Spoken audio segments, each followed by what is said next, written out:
Hey everyone, Brian here from Vintage Classic Specialist. Happy Thursday, everyone. It is time for another episode of Day in the Life of Vintage Classic Specialist. So let me go in reverse order today of what I did in the shop. So started off the day on that one. I'll come back to that. Let me go ahead and talk about the 64. So kind of getting back on that. Been semi-neglecting it here for, I don't know, a couple weeks or so. But, you know, there's a bunch of things in the works, one of which is the transmission, which hopefully is going to be done next week. I just talked to our transmission builder today. And, yeah, he's hoping to finish it up next week. We did decide to do a super diff in it. So that's a differential with 4 spider gears instead of 2, so stronger, obviously. And then we are also putting a heavy-duty side plate on the one side that's loaded. So yeah, some little upgrades like that to it, because again, this is getting a 1904 cc motor, and I'll talk more about that in a minute. And so yeah, we want to make sure the transmission is up to the task. It's also getting a Freeway Flyer 4th and a slightly different 3rd gear, so the spacing between 3rd and 4th isn't quite as big of a drop. So yeah, transmission hopefully next week. So back to the motor.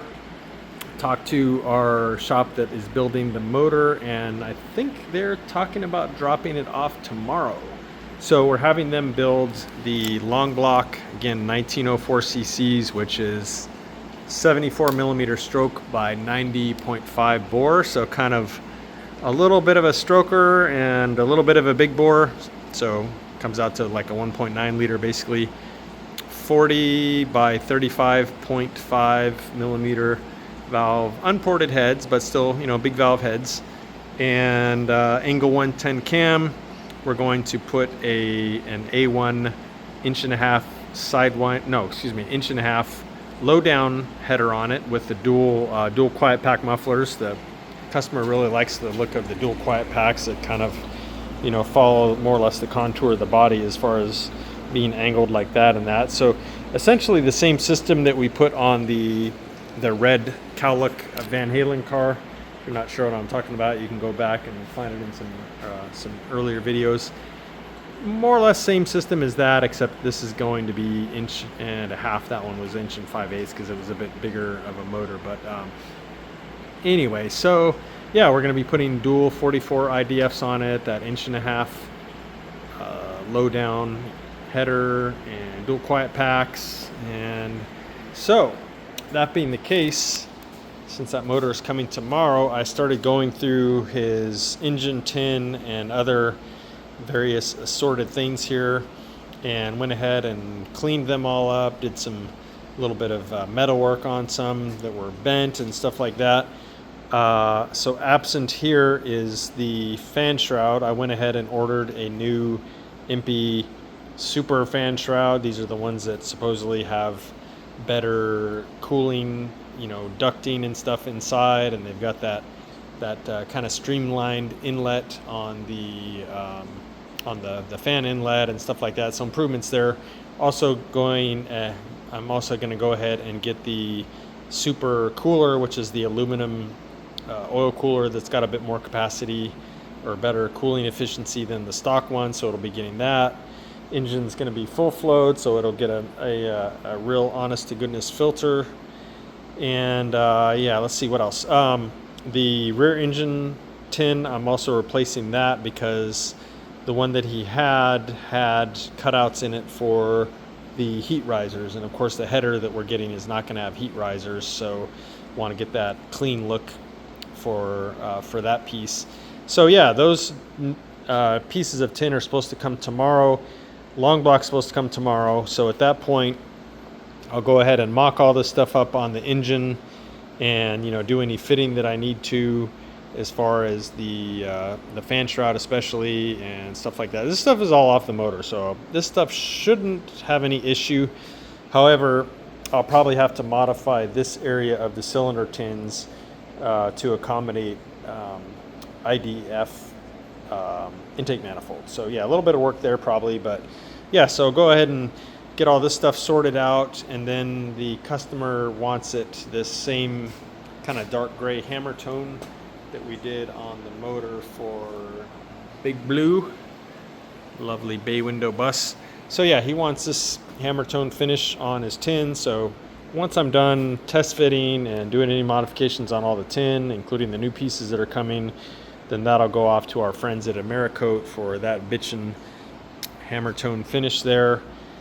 And yeah, so that's pretty much what's happening with the motor of this one. So yeah, starting tomorrow, things should really start moving along here for this one's motor. And then next week, transmission should come, and hopefully we'll go ahead and go in. And so yeah, good things coming here for this one.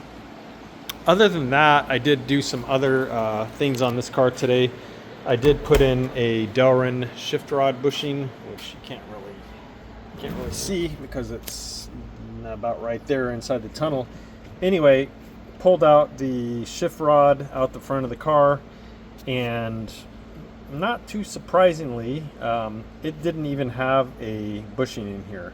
So the stock ones pretty much just degrade and fall apart. So basically the shift rod was just flopping around in the bracket there. I told the customer I was surprised this car could even be shifted. They don't really shift that well without a bushing in there. But now it does have a genuine Washburn's metal Delrin bushing in there, which will probably literally last forever. And so that's all installed. And then also the owner and I discussed and agreed we're going to be installing a Vintage Speed. Like, this is a Vintage Speed from Taiwan. They're sort of stock looking short shifter, so it's the one that looks a lot like a stock shifter, but it reduces the throw by about 40%. And yeah, super nice piece. Yeah, the reverse lockout on that is like a little thing that you kind of pull with your index and I guess middle finger.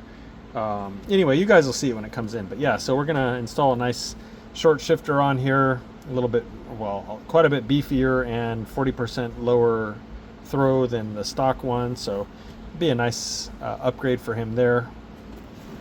The other thing that I did was went ahead and installed new door to body seals. His, for the most part, I don't know, it's kind of weird. They looked fine here, and here, but the bottoms of them were super chewed up. I don't know what was up with that. So just went ahead and replaced them, so they're all new now. Also replaced the seals for the check rod and for the dome light. Wire brushed the dome light connections and everything in there, so those hopefully will be working well. And let's see, I think that's pretty much what I did on this one today, guys. So yeah, pretty good day getting the engine, parts kind of queued up here for when the engine comes. And so let's see what happened on Big Blue today. So on Big Blue, let me grab my creeper here. So on Big Blue, I installed the hold on one second. All right, here we are. So on Big Blue, I installed the steering damper today. And when I did that, I realized that the routing that I had previously for the air conditioner hoses was not gonna work. Oops. I had them kind of routed along the bottom tube here of the front beam and pretty much right where the steering damper goes. So, oops. Anyway, so once I went and mounted that and realized that was going on, I rerouted those two hoses, and actually I like this routing a lot better. So now it pretty much comes to the same spot it did before, but then instead of going down along the bottom tube, it makes a little jog up to the top tube and then over pretty much everything, and then from there it sort of picks up where it was before it was also going over the top tube here. It was just coming from down here and then going up. Now once it's up, it stays up over the top tube and then through these grommets that I put in the body right here on this support piece, and then from there they'll go into the front of the car. So yeah, actually I am much happier with this routing. Plenty of clearance. I know from underneath here it probably looks like everything is super close, but trust me, there's plenty of room in here everywhere now. So all's well that ends well. I actually am much happier with this routing, and it's got a steering damper now, so I guess I should have installed that before. But anyway, there it is, and now the routing to me is much cleaner and less close to pretty much everything. So did that, and then other thing that I did was went ahead and cut this hose right here. So I still haven't crimped it yet, but I figured out the length that it needed to be and went ahead and cut it to length. So this one, once it's attached to the chassis, will come right along the other hose here, and then boom, right to there, just like that. So I just need to borrow the crimper for these type of hose ends, and then crimp that one.